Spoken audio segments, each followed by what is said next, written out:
What is going on, everybody? It is your boy McFarlane, and we're currently live on Twitch with an interview with Comfortable Dude, producer, engineer, DJ, coming out of the group Vibe World Order with a co-produced EP with his brother Reg Mason coming out this Friday. Speedway EP. Comfortable Dude, how are you doing? How you feeling? I'm great, man. I feel great. How about yourself? I'm feeling good. I had to like really shake off a bike ride that I did earlier. So, when I was talking to your brother, I was telling him before I hop on stream, I gotta make sure I shower, do all these different things, wash my face. He's like, you basically got a ritual. So I got the pre-interview ritual going on.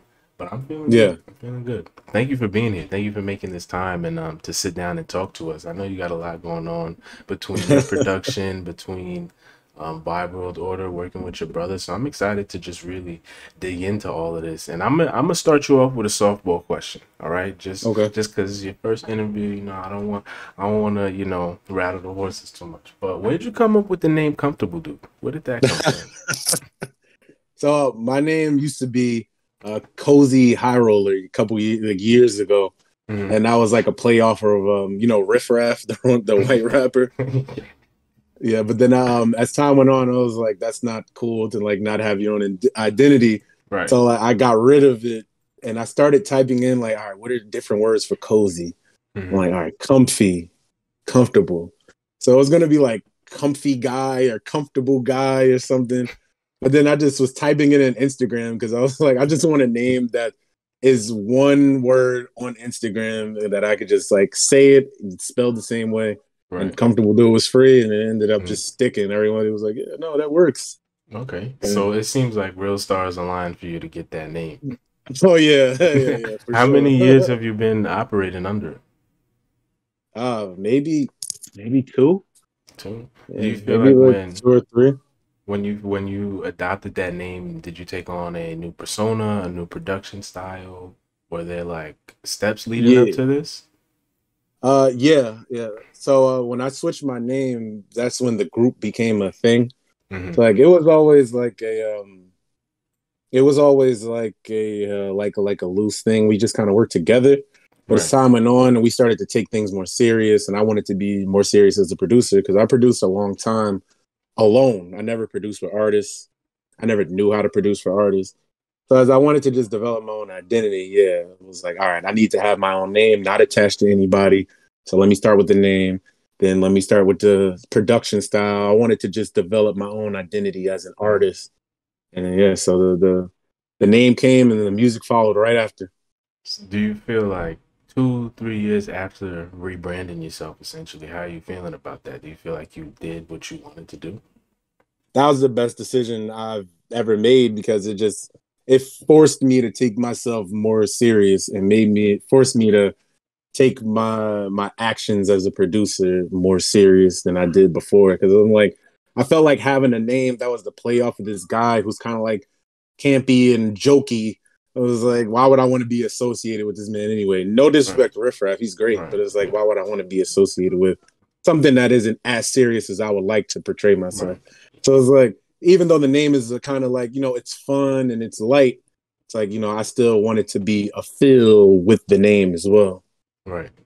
Right. Damn, you answered one of my questions, while you were talking about that. I was gonna say, what did you feel like you weren't doing when you weren't under this name that is so different now? But like you said, being associated with somebody who's not really taking that seriously and even sees himself as a joke in some rights, like you said, no Yeah, disrespect to Riff Raff, but that's just the territory he put himself in. So I completely understand that, and I'm glad exactly.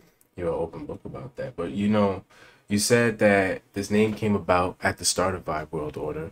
You know, you are a jack of many trades. You're an engineer, you're a DJ, you're a producer. How does that dynamic of having such fine-tuned skills fit into being in the group VWO? Well, I don't want to throw this around or anything, but it's like so I'm the founder of VWO. Mm-hmm. Like I came up with the name. We could like kind of like turned it into what it is now, like the name what it was now. It used to be Vibe World. Right. So it's like I don't want to go back and do like to a history lesson or anything, but and we used to have a different name. We used to go by a different name as a group, but the idea was always to be a collective. Everything is in house.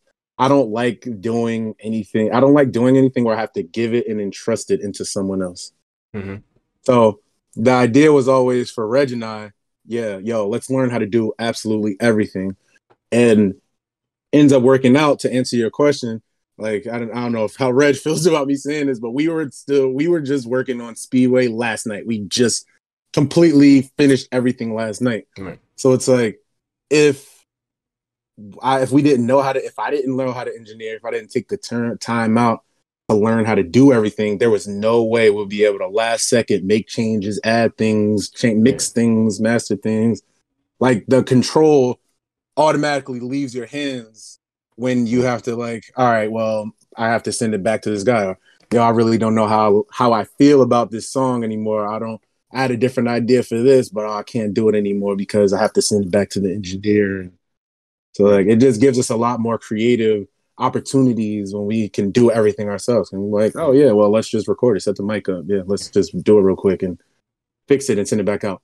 That's the beauty of in-house, it seems. It's bad. And that also seems like that's the beauty of having a relationship with somebody else who is an artist. Not even if it's just your brother, just somebody who's a rapper that understands that this is a whole, not even just a rapper, excuse me, that is an artist as well and understands that this is a whole process. Things can change the Yeah, day before the album drops. You might be re-inspired to, rework a verse or, whatever the case may be. So yeah, I think it's actually pretty cool that you have the ability to be with the person working so closely, and the conversation could just so quickly roll off of, okay, I want to make some quick changes or I want to add something. And I think that really is something by World Order is capturing well, that in-house, that kind of rough, you know puzzled together, music by all these different people, all these different perspectives, because it's fun, it's unique in its own right, and it's fresh in a lot of different ways. So you yeah. said that you and Reg really stuck to your guns and learning as much as you could with doing this. What made you gravitate towards DJing, producing, and engineering? Well, I used to be in like I would say a metal band in high school, and then as I got older, I was in a death metal band. I was in a whole bunch of different type of bands that had nothing to do with hip hop. Right. And then my biggest issue with being in those bands where I was very minimally involved in the writing process. Right. Like it would be more of the guitarist and the vocalist or whoever would start the song and they were just like, yo, this is what we came up with. And then everybody just kind of fell in line. Hmm. So it'll be, yo, we did this already. We like this. So yeah, what do you guys think? Oh, it's cool. Okay, add the drums, add the bass. Yeah, let's write the song, and then that's it. So over time, it's like I felt like I put all this time into investing into these bands and I knew nothing about songwriting. So I was just kind of like thinking, Reggie was like, yo, yeah, I think I'm gonna ask for a computer for Christmas, like a long time ago. And I was like, yo, that's a great idea. Like I've been wanting to learn how to make beats because it's like I want to just learn how to really produce a song. Like people call themselves producers, but it's like making a beat is not producing. It's like Right. what when it comes to writing the song and really crafting it, that's what I wanted to know. So yeah, that's how it started. It was like I wanted to learn how to make beats. He rapped, he wanted to learn how to make beats, and I got tired of not being involved and not feeling fulfilled in these bands. And I was just like, yeah, I'm done with this. I'm gonna just learn how to make beats and start my own thing, and it ended up just working out. So from that point, how did the brother dynamic flesh out for both of you? Because it's clear that vibe world order is one thing, but when you two come together to do your thing, that is clearly there's a line. So how did that Yeah. dynamic between you two start to blossom from that point?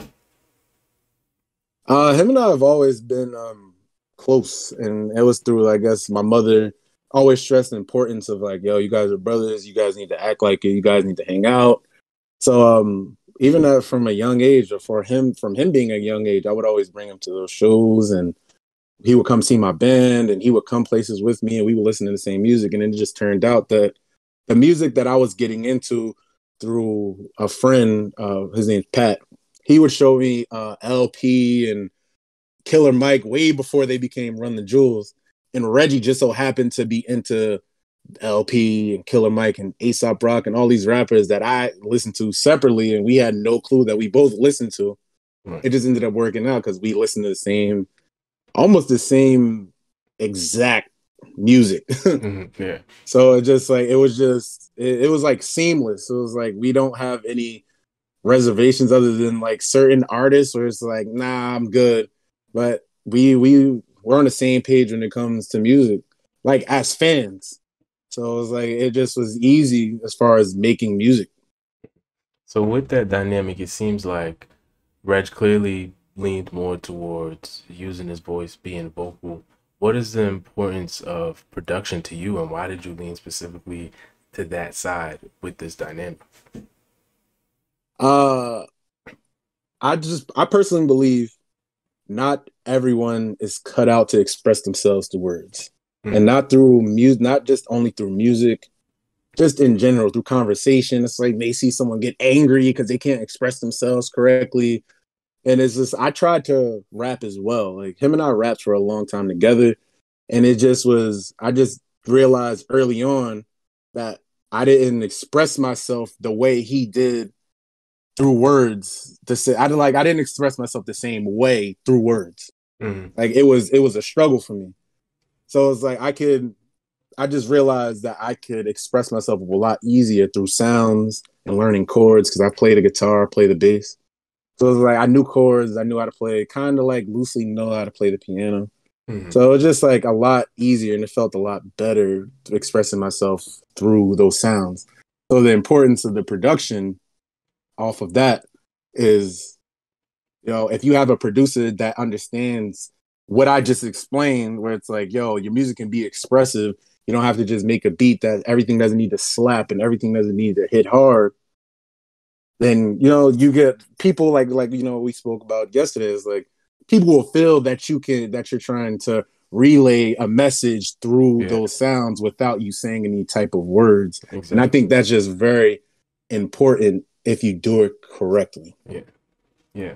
That's really cool that y'all have that duality, and you know, sometimes with expression, especially through words, it can be very just rash. It could just be very to the point, fast, Yeah. and like done and over with. So it's nice that there's that duality of just the brain just taking a second to say, okay, how does this go over this beat? How do you want to deliver these vocals that are just coming at you hard or fast or kind of stripped back, you know? You need somebody or something to mastermind that for you. And then I think that's a really good look for both of you, and just in terms of how you're able to create music, especially with this EP. And knowing that you co-produce some of the beats, understanding your style more from listening to the album cuts that you sent me. Keep up the good work as well.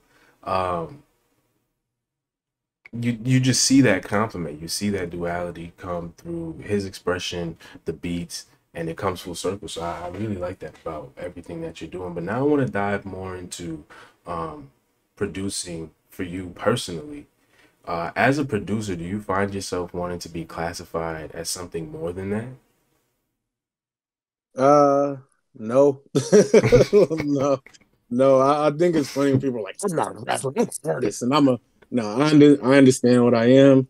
I appreciate and respect what I am, my role, and what I bring to music, and I'm perfectly fine with that. As long as you understand what I'm trying to do, that's fine. You don't have to like it, but as long as you Hmm. get it, that's fine. I'm a producer. I'm a beat maker. I don't need to sit here and run through all the titles and you need to see me as more. It's fine. Like if as long as you know what I bring to the table, I'm It's fine with fine.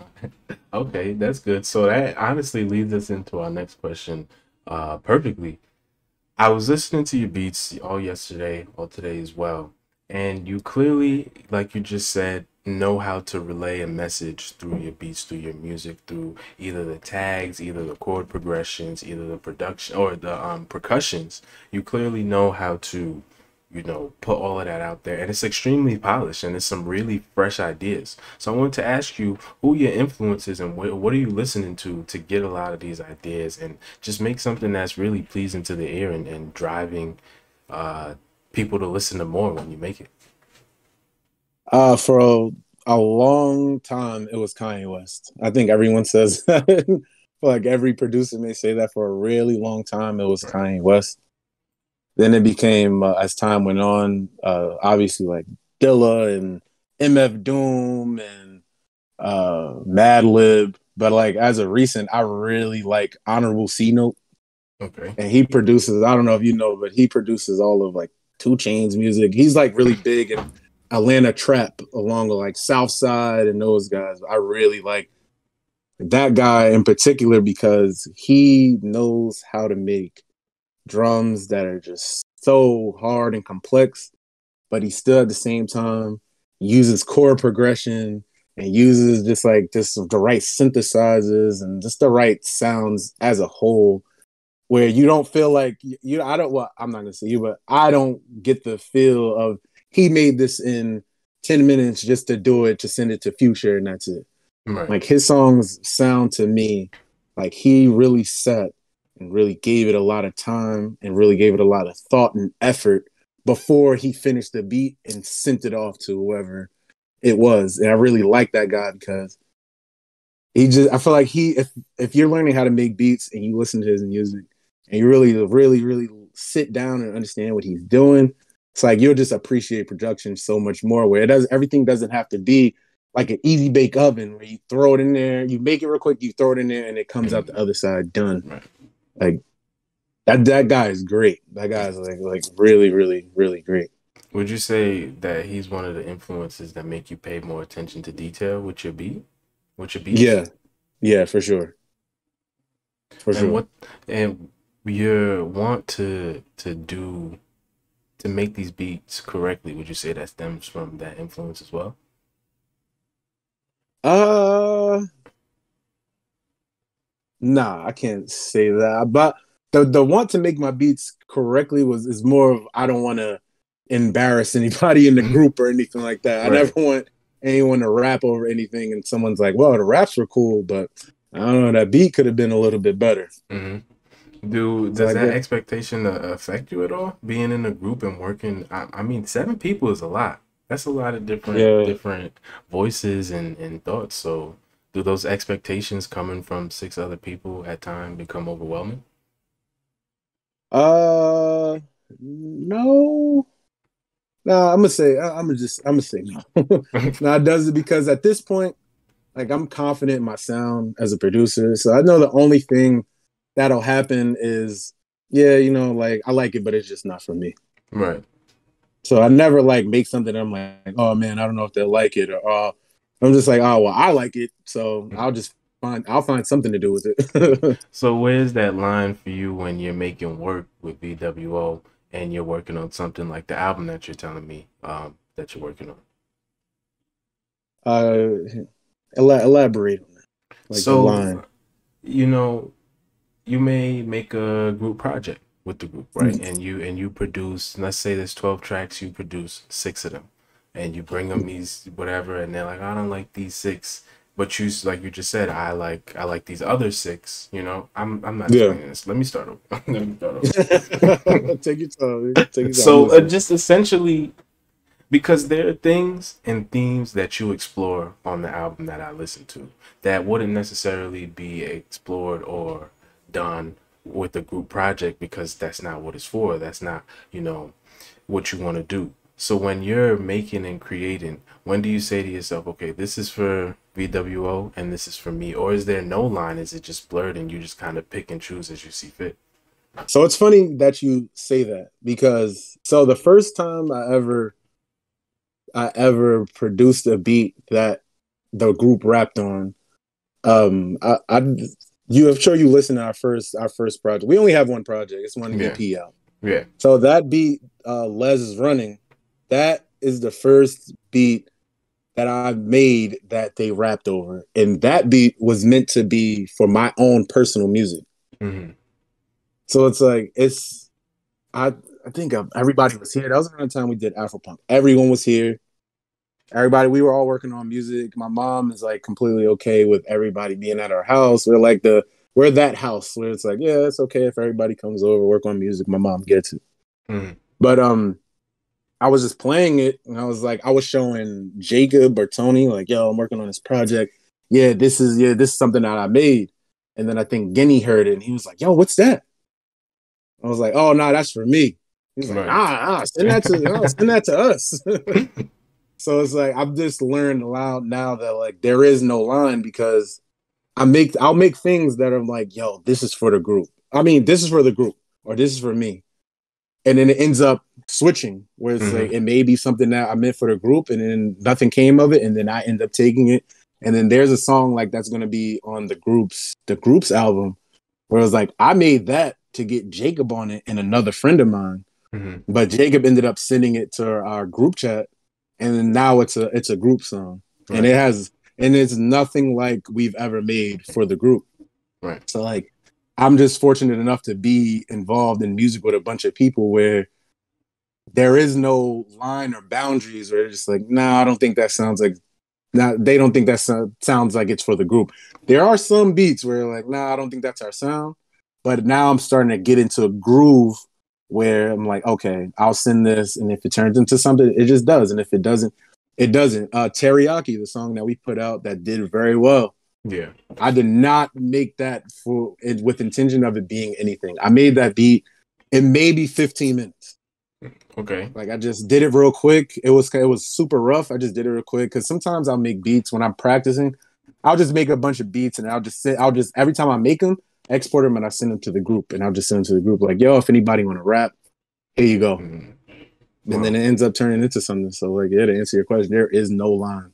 that's a recipe Luckily, for like, greatness, honestly. Yeah, that's a really yeah. good situation to be in, especially as a producer. And I was gonna save this question for a little bit later in the interview, but you really alluded to this just now and alluded to this a little bit earlier. But that not having a line, I think also speaks to how music and production can be interpreted. Any kind of art could be interpreted by people in any way. So it's, you may be making this and think like, oh, this is therapeutic for me, or this is practice, and somebody in the group may get it and be like, this is therapeutic for me to, rap over however or sing over however, right? So what are your thoughts on really being able to communicate through beats in a focused way, even if people don't interpret it that way that you were focusing on or that way you meant for them to take it? Hmm.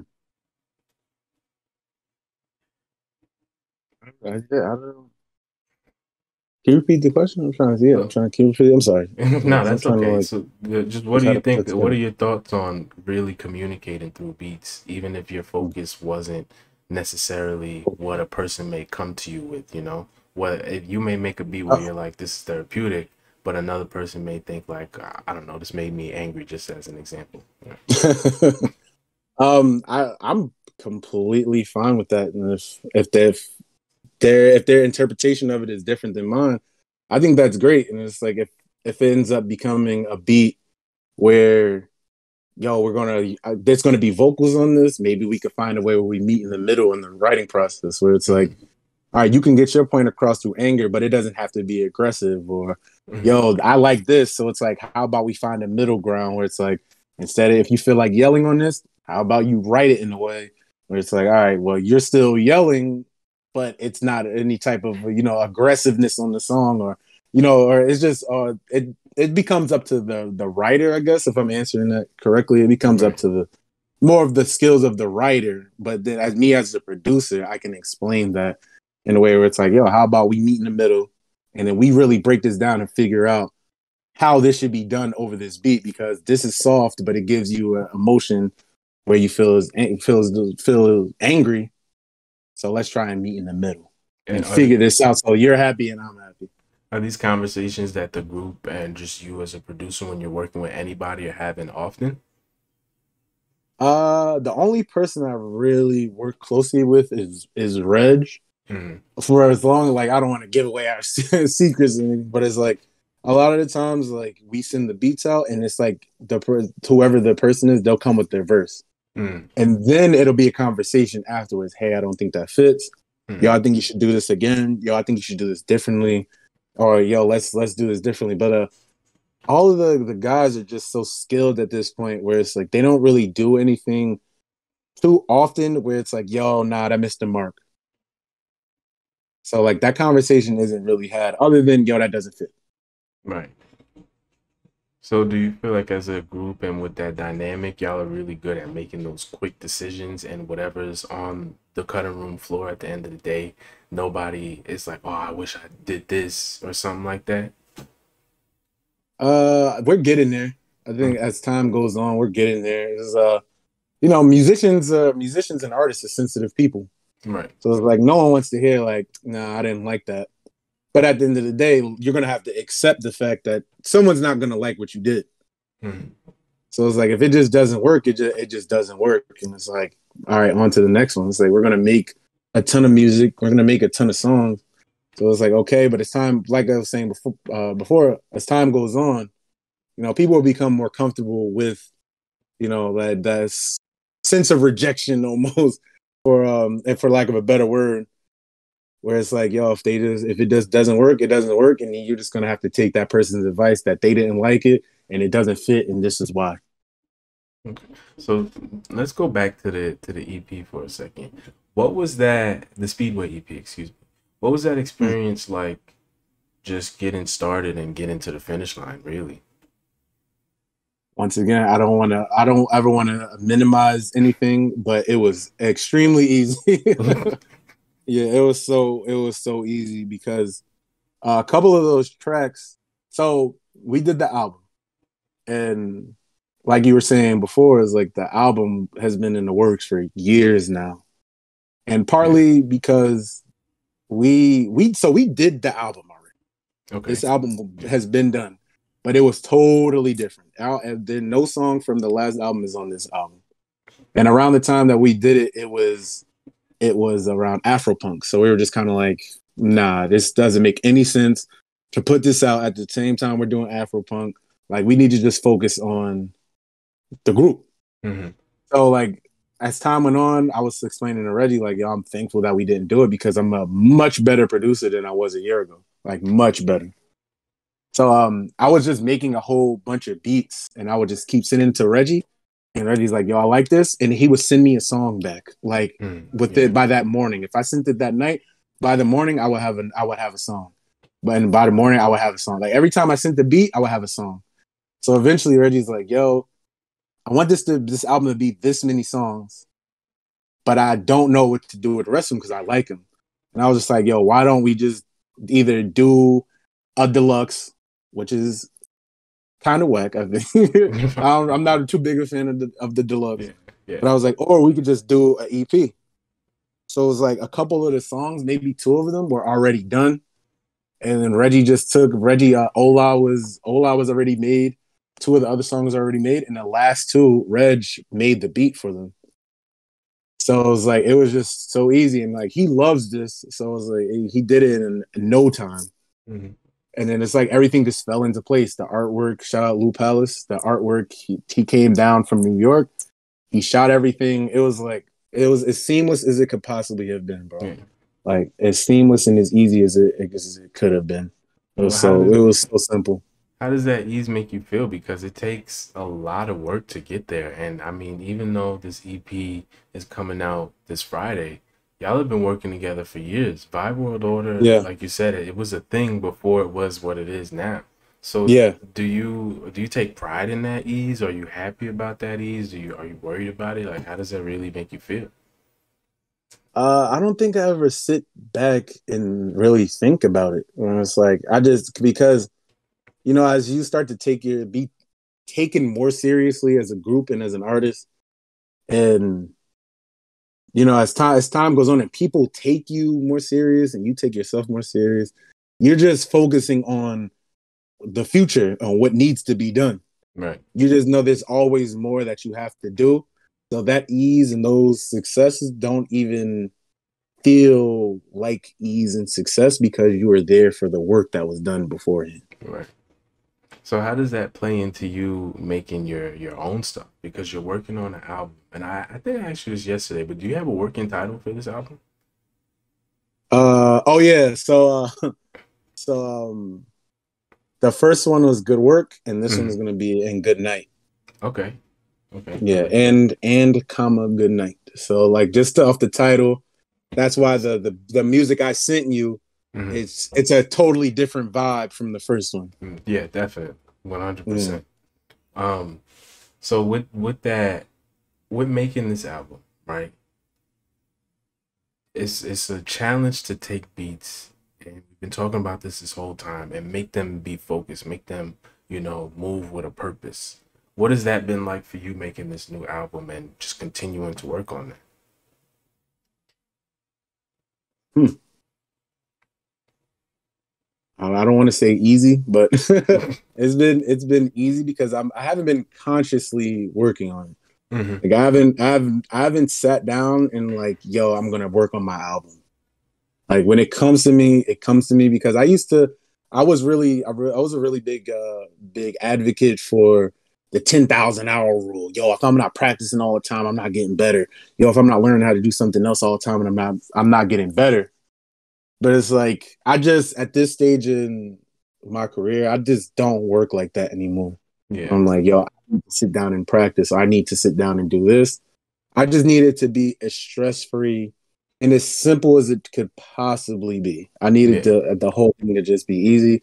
So I just realized now as the producer and artist that I am now that I need to just not even think about it. Yo, let me just come up here and have fun and I'll just work on it.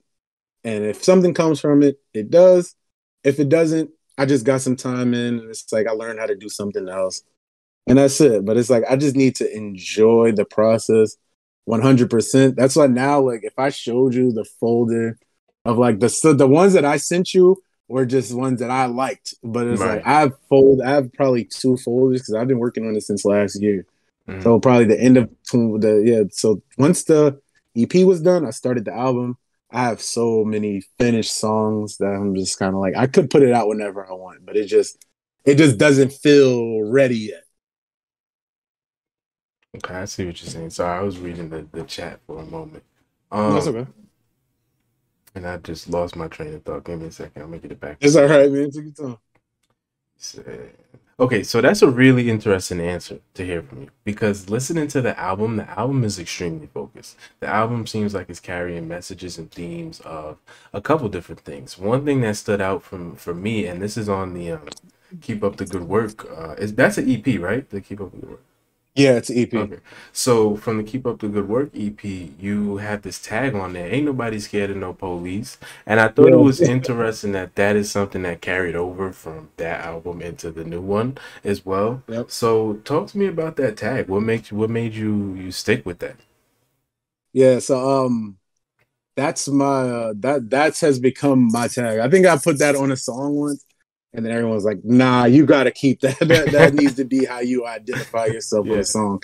And it's like as many times as I've made beats with a group, I'm like, "Oh yeah, I'll take that off." And Yeah. they're like, "Nah, just keep it." Yeah. But it's like I hate to get political, but as a black man in America, I think it's becoming this thing where it's like we need to be in fear of the police for our life.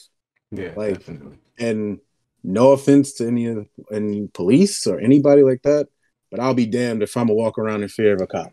Like, Right. me personally, That's not I'll be offensive damned to if the I live my police. life. Say it with your chest, yo. If they get tight at that, that's on them, you Yeah, know. right now, seriously, no, seriously.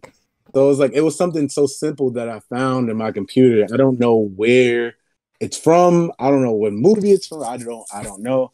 But when I was making the EP, I was going through all the effects that I have, and I found it, and I was just like, yeah, it just speaks volumes because, like I said, I'll be damned if I walk around afraid of a cop or Yeah, anyone that'll take my life from me. Hey, if that's what happens, then I guess by God it was meant to be. But right. I'm no. So it was It, like it wasn't intentional to take a political stance, but it's like I did. I'm committed to it. yeah, That's going to be in every song up until I find a different tag that I right. want to use. But definitely that will be in every song forever. It's crazy that it's something so simple, such a small detail, but it fits and it really adds just this layer of, I think, importance to what you're doing because, like you said, it's two young black men sitting here. It's ridiculous that we even have to step outside and be worried about anything for any Seriously. reason. So I really enjoyed and appreciate that portion. And it's funny because to me, I thought you got it from like a random YouTube video. No. You know, like this is somebody on the news, like ain't nobody scared of no police. You know, you Yeah, just ripped it offline type thing. yeah. No, So yeah. that's really cool. So is that the kind of, are you trying to take a stance with the album, or is that was just kind of a byproduct of the tag? Yeah, it was definitely a byproduct of the tag that I thought through as well, because Mm-hmm. it's like, we are signed to a music we are signed to a music label, and we do have distribution through a big distributor and everything. And it was like, it wasn't like I sat down, I'm like, nah, I'm gonna make my political stance known on how I feel about everything. But Mm-hmm. at the same time, it's like, nah, I think that I heard it and I was like, yeah, no, that's how I feel. And I'm fine with that. If somebody takes offense to it, they feel away, fuck them. Sorry to curse on your Yeah. stream. I don't Nah, know if I'm it's supposed to. the internet. You Yeah, Twitch not gonna come running. They not yeah. who gonna check me? You know, who gonna No, I check me? like that. I like that. So, what themes are you going for with this album? Because I like the only way I could really describe it, and I want to listen to it again. It's just extremely focused. The mood, the vibe, the energy, just all seem, you know, similar and focused. Like I keep saying, it reminded me of, you know who Thelonious Martin is. Yeah. It reminded me a little bit of his production. I told you about this yesterday. Keen Oh, thank you. Decipher. Yeah. Um, certainly in the vein of knowledge as well, because it's not easy to make a just an album that's straight production. So what are some of these themes that you are trying to tackle with this new body of work? Um, a long time ago, maybe 5 or so years ago, I put out an album under a different name. Mm-hmm. This is a really long time ago, and I really like music that can be played without having to skip any songs, but at nighttime, like the Yeah, weather that's going on now, where it's just like it's cool, it's hot outside in the daytime, and it's real perfectly cool and survive at not night. cold but not hot. Yeah, you could just Yeah. drive around with the windows down, or Mm-hmm. whether you riding a bike or you walking around, especially in the city, wherever. Like I really like music that's like the soundtrack to a time Mm-hmm. or a time of the day. So it's like that's my only goal. The first project was um, I think we all deal with mental health issues. I think it's natural. I don't know anybody who doesn't. Right. So it's like I was not in the best place when I made the first one. Mm-hmm. So the first one was just an attempt at me trying to make something that made me happy. So it's like I can just listen to it and listen to it and listen to it. A lot of times I make music, I'm just like I hear it after a little bit, and I'm just like, all right, I don't need to listen to that again. Mm-hmm. But it was like that was my goal with this one. But in this project is I'm just trying to, do the same thing, make something that makes me happy, but more so something that makes me relaxed Yeah. and That's hopefully make everyone else relax. And you can just play it and just leave it on, let it just be a soundtrack. It don't need to even be loud. It can be played at any volume, at a mm, party, whatever, while you're having yeah. a conversation on a date, whatever. Yeah. Like music So that just make you feel good. you know, there's definitely evolution in everything that you're doing, and it's really cool to see that evolution come through not only you but Reggie, Julian, Guinea, Jacob, Tom. Everybody is having this just step up in the Yeah. content and the artistry that they're creating, and it's really fun to be on the outside looking in at this because you I see you putting out this EP, and then I don't know that you're working on this new one, but you send it to me, and now I really see the subtleties from the difference between Keep Up the Good Work and what you're coming out with now. Same goes for Reggie. You know, I've been following Reggie since, you know, he was in high school, and to see him go from, I literally have a video of him in my phone rapping in like the I don't know if you remember this room, like the Com 100 room with all the cameras and stuff. I literally have a video of him in my phone freestyling over like just Awesome. some random beat, and this was back in high school, you know. So Oh to yeah, be yeah. able I to go, wasn't there, but I remember that. So to be able to have a video like that, and then to also talk to Reggie about this EP, because I think this EP is it, yo. I think a lot of the music that y'all are coming out with, especially during this time, this is the music that's gonna really be pumping up these numbers and getting people looking at y'all because that EP is so well done. Wow. Reggie expressed himself in such an articulate way. The artistry is so well done. There's some moments that I can't wait for people to see on there. There's the from production, like this. I know you know what I'm talking about. There's this one hype song, and Reg just he just screams just during a transition, and I can't wait for people to really hear that. So Yeah, that was just to Max Payne. that right there was I Yeah, was like Max Payne. I stopped it at that point, and then I just started the EP all over because I really wanted to Yeah. to dive into everything. So yeah, I'm really happy for every single one of you guys, and I'm really thankful that Thank you you, guys man. are Thank you. continuing to grow like this. This time let's change gears really quick. We're gonna take some questions from the chat. I see one or two that already popped in. And you answered one already. How long have you been working on music? And that was coming from Ben Raw. Ben Raw asked another question. When creating a song, what's the first track you lay down for the for first to build from? Or I think yeah. So I think I understand this question. When you're creating a song, where do you start? Is melodies, drums, Oh, chopping? I always start with the melody. Okay. Or it's Okay. like if or the melody to me still is like the loop, or if I chop it or whatever, I'll always start with that first. Because it's like if I feel like if I don't and I start with the drums, if I find something that I like after the fact, then it's like it's less likely to fit with the drums. And it's like I'm gonna have to change the drums Change. Yeah. anyway. Yeah. So it's like I might as well just start here and just do this and make sure this is right and all those layers are correct before I add any percussion or any low end or any heads, anything like that. Right. Okay. This is from me. What's your favorite part of making a beat? Getting lost in it for sure. Like Yeah. if I can play it and just let it just go and let it just keep going and just listen to it for 15, 20 minutes, just let it play. That's my favorite part because it's like I'm becoming a fan of myself. I can just sit down and listen to it and enjoy it as if someone I didn't know was enjoying it or liked it. Gotcha. Um, I lost my train of thought. Oh, what DAW do you use? What DAW do you use? There you go. I didn't have Oh, that question written down. I use Ableton to make Okay, my Ableton beats and game. mix, and I use Logic to master. Okay. Okay, I don't know too much about Logic. I use Ableton right now. So when you say when you like to get lost in your beats, does that mean you're looking at the actual Ableton project, or what does that mean exactly? You're just listening to it. Oh yeah, so Yes. usually like I just try and find it's not shout out Ben Raw because yeah, I see only cool guys use Ableton. That is a big fact. It's the truth. It's the truth. Yeah, that is a big giant fact. And I wanted to say on Ben Raw as well, like to answer to well, I answered both questions. He said very interesting. You go for the high end first.